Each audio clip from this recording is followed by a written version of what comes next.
name's Lexia Nicole and I have lupus. The reason why I'm making this video is because I've come across a lot of judgmental people.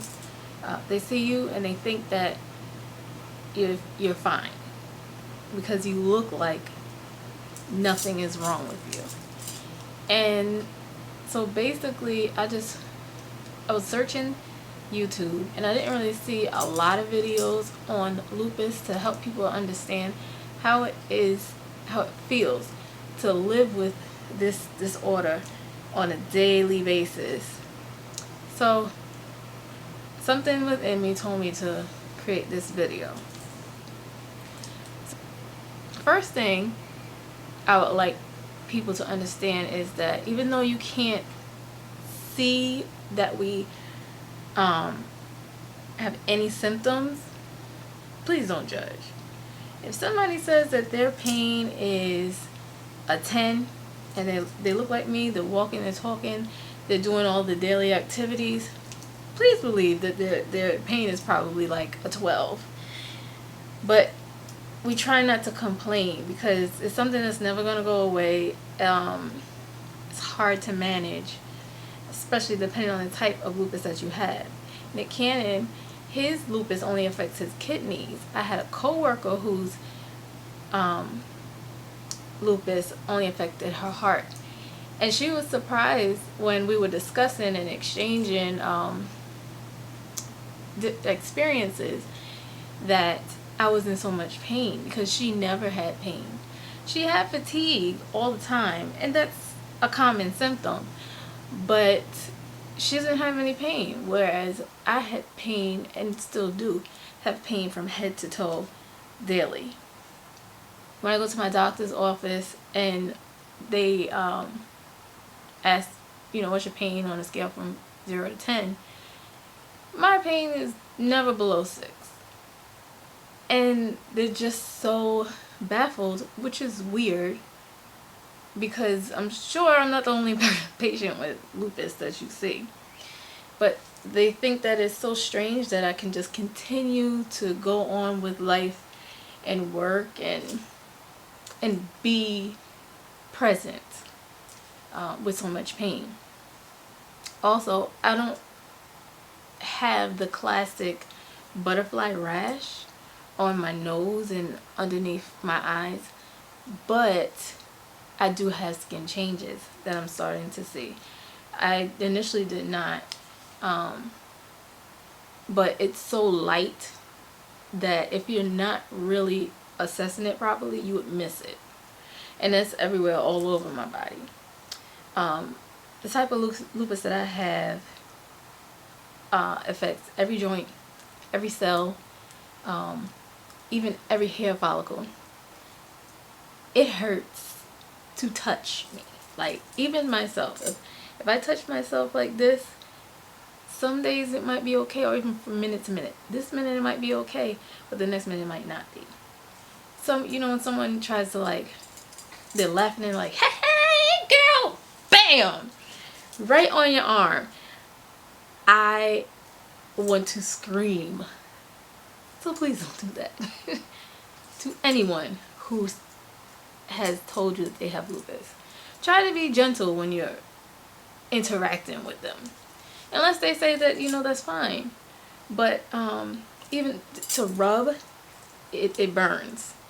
To scratch, it burns. My scalp, I have to find styles that are not, I don't have to do too much with, because to part my hair, to put it up, to brush it, it hurts. My scalp literally burns. Okay? And that symptom really started maybe 3 years ago. At the nape of my neck, sometimes I'll just be sitting there and it feels like someone is holding the flame to the back of my neck. Alright? Your joints swell often. Your muscles hurt.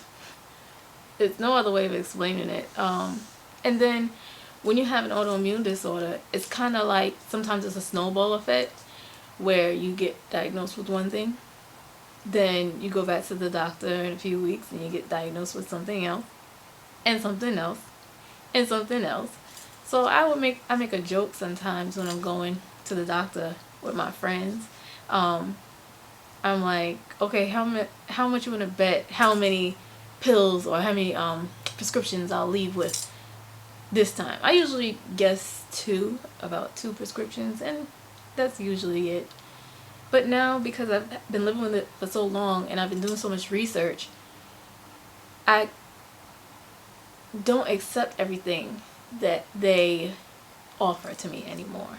And I know and I understand that just because the doctors say that I should do one thing doesn't mean that I have to. So for the people who are out there that are living with lupus and feel like they have to follow the doctor's regime to the T, that's not so. I do mix holistic medication or holistic treatments with the Western medication. And initially, like for 3 years, I took myself off of everything and I went straight holistic. I monitored what I ate. I did a lot of supplements. I stretched because exercising is a bit much for me, because I do have shortness of breath. I have lung involvement from the lupus, and once the lungs are involved, it's hard to manage the type that I have because I have so many systems that are involved. I have other diagnoses as well, which I'm not going to get into in this video because that's not what it's about. I just wanted to make people aware that just because somebody doesn't look like they're going through something, they might have the world on their shoulders. So if you happen to see someone who is thin like me, looks like nothing is wrong with them, and they have a handicap sticker, or they park in the handicap spot, they have a handicap placard, they have a handicap plate, do not assume that that person is not handicapped, okay? I've had people curse me out because I have a handicap plate and I parked in a handicap spot.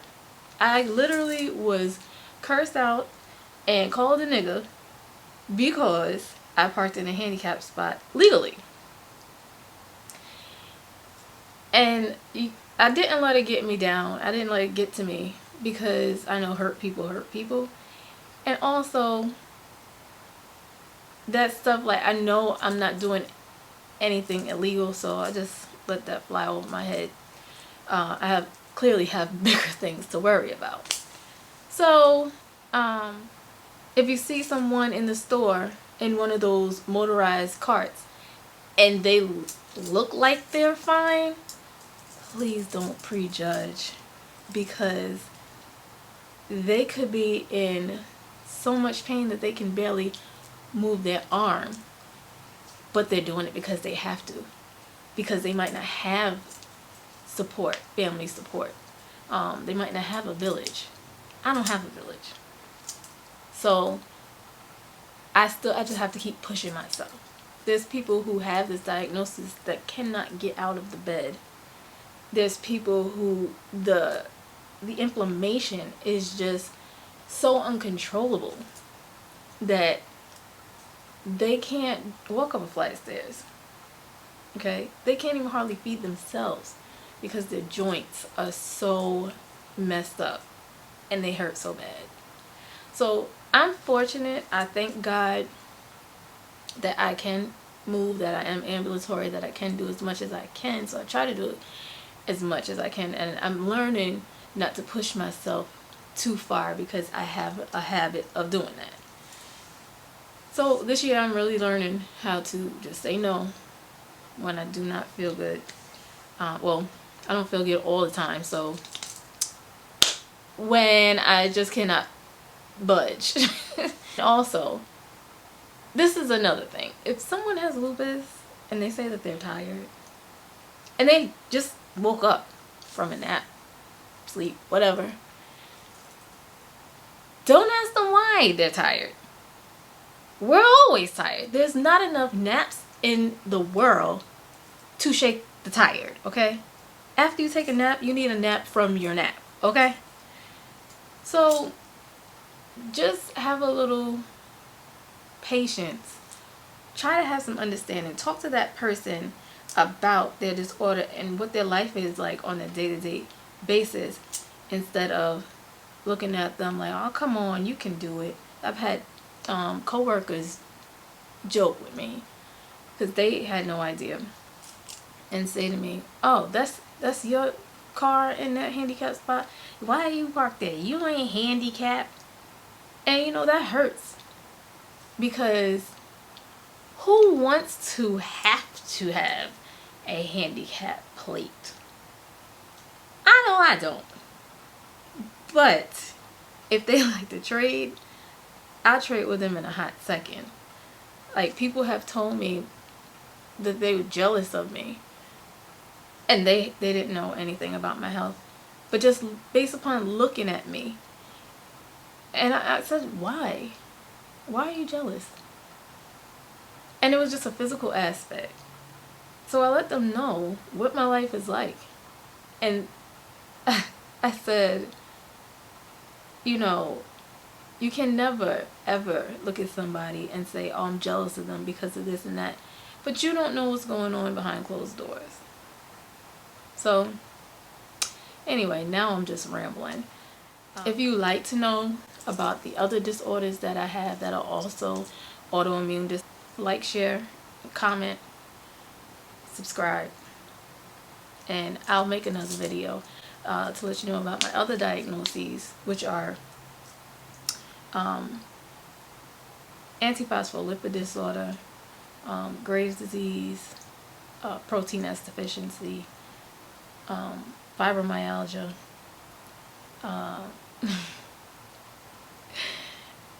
just to name a few.